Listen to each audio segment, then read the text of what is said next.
आज हम डिस्कस करेंगे comparable sets, disjoint sets, universal sets और comparable complement of a set के बारे में। तो first we discuss about comparable set.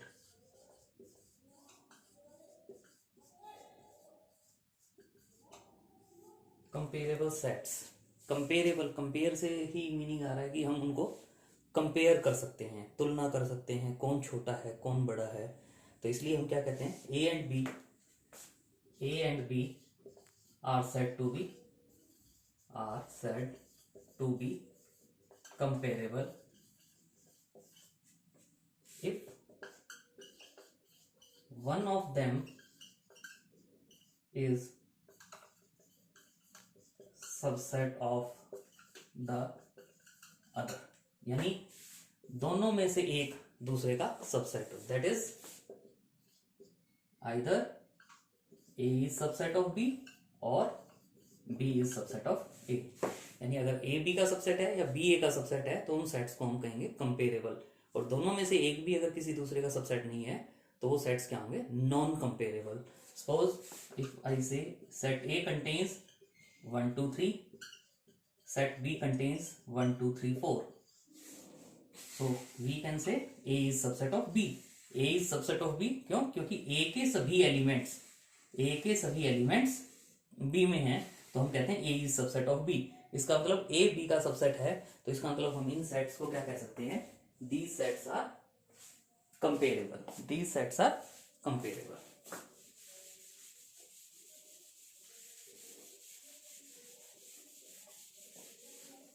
Next definition है हमारे पास डिसजॉइंट सेट्स। डिसजॉइंट से ही क्लियर हो रहा है कि अलग अलग हो, कॉमन एलिमेंट ना हो। अगर टू सेट्स में कोई भी एलिमेंट कॉमन नहीं है तो उन सेट्स को हम क्या कहेंगे, disjoint set. There are no common element, मतलब ए सेट है, अगर मान लो इसमें मैं कहता हूं 1 2 3 है, और बी सेट है, इसमें मैं कहता हूं ए बी सी है, तो इन दोनों सेट्स में कोई भी एलिमेंट कॉमन नहीं है। 1 2 3 इसमें नहीं है, 1 2 3 में से कोई भी। यहाँ ए बी सी है, ए बी सी में से इसमें भी कोई नहीं है।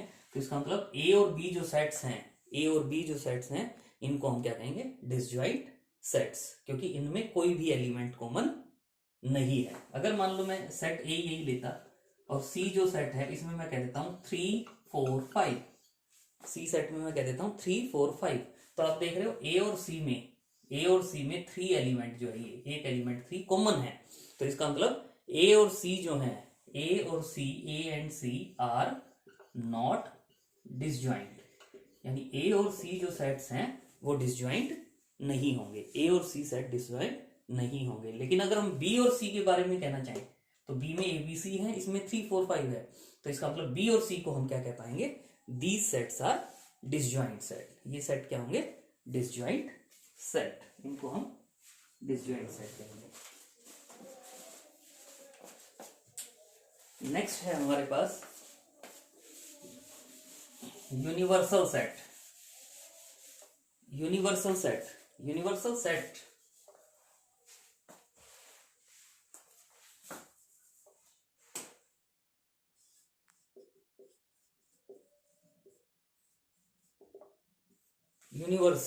यूनिवर्स ब्रह्मांड, यानी सबसे बड़ा।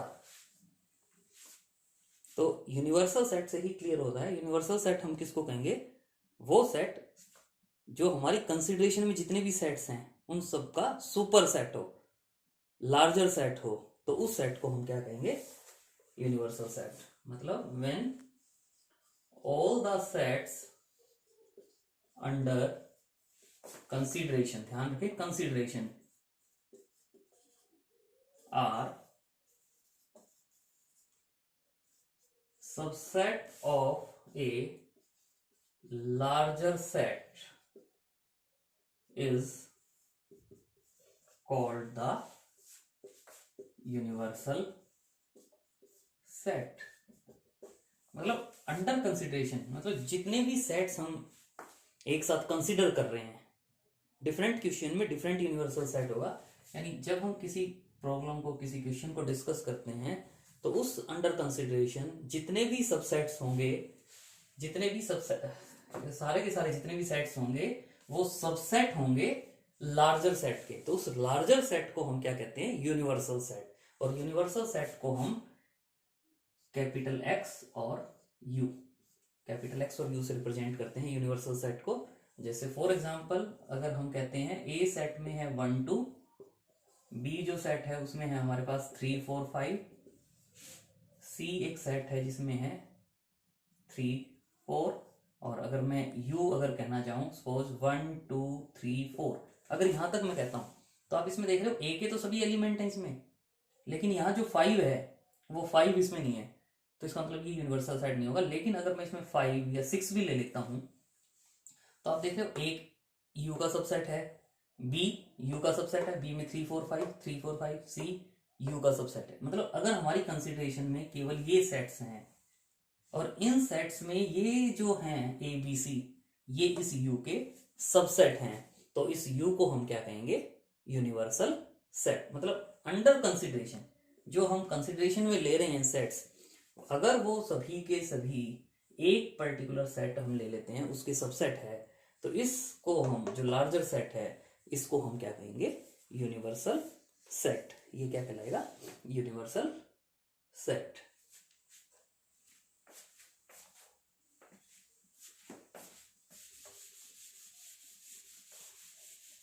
नेक्स्ट जो इसमें हमारा टॉपिक है वो काफी इंटरेस्टिंग टॉपिक है, उसको हम क्या कहते हैं? Complement of a set.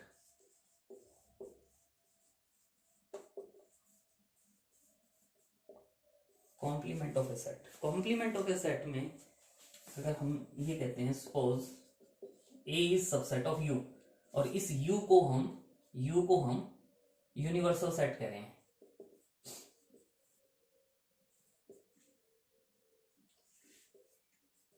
Universal set कह रहे हैं तो ए कॉम्प्लीमेंट जो हम डिफाइन करते हैं, ए कॉम्प्लीमेंट का जो मीनिंग होता है वो क्या होता है? Those elements of U which are not in A. यानी यूनिवर्सल सेट के वो एलिमेंट जो ए में नहीं होंगे, इसको हम ए डैश से भी रिप्रेजेंट कर देते हैं या इसको हम ए सी से भी रिप्रेजेंट करते हैं। C stands for complement of a set. तो कॉम्प्लीमेंट ऑफ ए अगर हम कहना चाहते हैं तो कॉम्प्लीमेंट ऑफ ए का मतलब क्या होगा? वो एलिमेंट यूनिवर्सल सेट के जो ए में नहीं होंगे उसको हम क्या कहेंगे? कॉम्प्लीमेंट ऑफ ए। और अगर हम इसको सेट बिल्डर फॉर्म में लिखना चाहें तो सेट बिल्डर फॉर्म में क्या कहते हैं? एक्स सच दैट, मतलब एक्स किसके एलिमेंट होने चाहिए? यूनिवर्सल सेट के। एक्स किसके एलिमेंट होने चाहिए? यूनिवर्सल सेट के। लेकिन एक्स जो है वो ए में नहीं होनी चाहिए। यहां से भी आपको क्लियर हो रहा है? ए कॉम्प्लीमेंट का मतलब क्या है? Those elements of universal set which are not in A. Universal set के वो एलिमेंट जो ए में नहीं होंगे, यूनिवर्सल सेट के वो एलिमेंट जो ए में नहीं होंगे उसको हम क्या कहते हैं? Complement of a set. तो for example if we say u is equal to a b c d and a is equal to suppose b c कह लेते हैं। u में a b c d है, a में b c है, तो इसका मतलब अगर हम a कॉम्प्लीमेंट कहना चाहते हैं तो a कॉम्प्लीमेंट में आप ये देखेंगे u के वो एलिमेंट जो a में नहीं होंगे। तो आप देख रहे हो u में a है लेकिन a जो है वो कैपिटल सेट a में नहीं है, तो इसका मतलब a कॉम्प्लीमेंट में a आ जाएगा। बी यूनिवर्सल सेट में तो है लेकिन ए में भी है, तो इसका मतलब यहां बी नहीं आएगा। सी यू में है, ए में भी है, तो वो भी आप यहां नहीं लिखेंगे। डी यू में है, डी यू में है लेकिन डी ए में नहीं है, तो इसका मतलब ए कॉम्प्लीमेंट क्या आ जाएगा? ए कोमा डी। तो इसका मतलब क्या है? यूनिवर्सल सेट को आप देखें, सेट ए को आप देखें, यूनिवर्सल सेट में से सेट ए के जो एलिमेंट हैं, जैसे बी है तो बी को हटा दो, सी है तो सी को हटा दो, मतलब सेट यू में से ए के सभी एलिमेंट्स को हटा दो, रिमेनिंग जो एलिमेंट्स बचते हैं हमारे पास वो एलिमेंट्स किसके होंगे? कॉम्प्लीमेंट ऑफ ए, वो एलिमेंट किसके होंगे, कॉम्प्लीमेंट ऑफ ए। अगर सपोज करो, अगर हम ये कह देते हैं u is equal to set of natural number, u is set of natural number and set a is, o से रिप्रेजेंट कर देते हैं set of odd natural numbers, set of odd natural numbers. तो ए कॉम्प्लीमेंट आप क्या कहेंगे, A complement, natural numbers आपको पता है 1 2 3 4 एंड सो ऑन होते हैं, odd numbers 1 3 5 and so on होते हैं। तो ए कॉम्प्लीमेंट में क्या आएगा, ए कॉम्प्लीमेंट में क्या आएगा, यू के वो एलिमेंट जो ए में नहीं होंगे, यानी 1 3 5 ये हट जाएंगे, केवल क्या रहेगा ए कॉम्प्लीमेंट में 2 4 6 एंड सो ऑन, या इसको हम क्या कह सकते हैं, ई से रिप्रेजेंट कर दे सकते हैं set of even natural number, set of even natural numbers. तो ए कॉम्प्लीमेंट यहां हमारे पास आ जाएगा set of even natural numbers.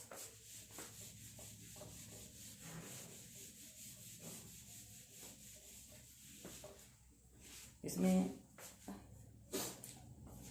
कुछ प्रॉपर्टीज हम कर सकते हैं। अगर हम ये कह देते हैं u इज इक्वल टू ए, यानी यूनिवर्सल सेट ए के ही इक्वल है, तो अगर हम ए कॉम्प्लीमेंट फाइंड आउट करना चाहते हैं तो ए कॉम्प्लीमेंट में क्या होता है, u के वो एलिमेंट जो ए में नहीं होंगे, लेकिन आप तो यहाँ देख रहे हैं u के सारे एलिमेंट ए में हैं, तो ए कॉम्प्लीमेंट में हमारे पास कोई भी एलिमेंट नहीं होगा, क्योंकि हम ए कॉम्प्लीमेंट में u के वो एलिमेंट लेते हैं जो ए में ना हो, लेकिन u के सारे एलिमेंट ए में हैं, तो इसका मतलब इस केस में ए कॉम्प्लीमेंट जो है उसकी वैल्यू क्या हो जाएगी 5। और अगर हम मान लो 5 कॉम्प्लीमेंट फाइंड आउट करना चाहते हैं, 5 कॉम्प्लीमेंट, तो आप देख रहे हो u कोई भी सेट हो सकता है हमारा, 5 नल सेट होता है। अगर मैं 5 कॉम्प्लीमेंट फाइंड आउट करना चाहता हूं, मतलब u के एलिमेंट में से इस सेट के एलिमेंट हटा दें, तो इस सेट में तो कोई भी एलिमेंट नहीं है, तो इसका मतलब इसमें से कोई भी एलिमेंट रिमूव नहीं होगा, तो यानी इसका मतलब 5 कॉम्प्लीमेंट जो है वो u के इक्वल ही आ जाएगा, 5 कॉम्प्लीमेंट u के इक्वल आ जाएगा, यूनिवर्सल सेट के इक्वल, क्योंकि 5 कॉम्प्लीमेंट का मतलब those element which are not in 5, लेकिन 5 में तो कोई भी एलिमेंट नहीं है, तो 5 कॉम्प्लीमेंट क्या आ जाएगा u। और सिमिलरली अगर आप u कॉम्प्लीमेंट कहना चाहें तो u कॉम्प्लीमेंट क्या हो जाएगा 5।